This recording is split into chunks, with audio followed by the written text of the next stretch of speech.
সালাম আশিক ভাই, আপনার একটু মতামত জানান, কারণ আপনিও আমার ছাত্র ভাই ছিলেন একটা সময়। আমার কোর্স করার পর এখন আপনার কি মনে হচ্ছে, রুগী দেখে কি বুঝতে পারতেছেন, একটু বলেন বিস্তারিত এমনি মামুন সংক্ষিপ্ত ভাই, ভাবে। আসসালামু আলাইকুম রহমতুল্লাহ। আলহামদুলিল্লাহ, আমি আগেও কোর্স করছি, আগে থেকে কাজ করি, এখনো কাজ করতেছি।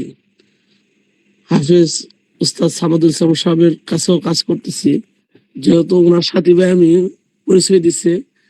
এখন কাজ করতে যায় আমার সবচেয়ে বেশি আনন্দিত লাগে যে আগে জিন আইসা হাজির হয়ে বসে থাকতো, ধরতেই পারতাম না জিন আছে কিনা। কিন্তু উস্তাদের কাছে কোর্স করার পরে জিন আর কোনো ফাঁকি দিতে পারে না, কোনোভাবেই না। গোপনে ভাবে যে জিনগুলো আসে, ফাঁকি দেওয়ার কোনো স্রোত নাই। আর যারা বাইরে থেকে রুগীদের সাথে মোদাব্বিরের সাথে ছলনা করে এই জিনগুলো কেমনে ঢুকাইতে হয়, এগুলো আগে জানা ছিল না। এখন তো আলহামদুলিল্লাহ হুকুম লাগাইলেই ঢুকে যেতেছে।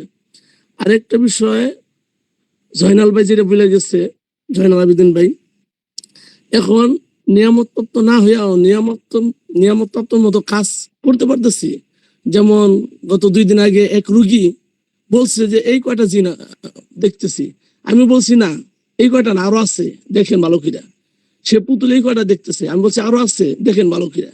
আলহামদুলিল্লাহ, শুকরিয়া আল্লাহ পাকের দরবারে যে নিয়ামত তো না হইয়াও নিয়ামতর মতো আমরা কাজ করতে পারতেছি, এবং জিন কয়টা আছে বুঝতে পারতেছি, বইলা দিতে পারতেছি।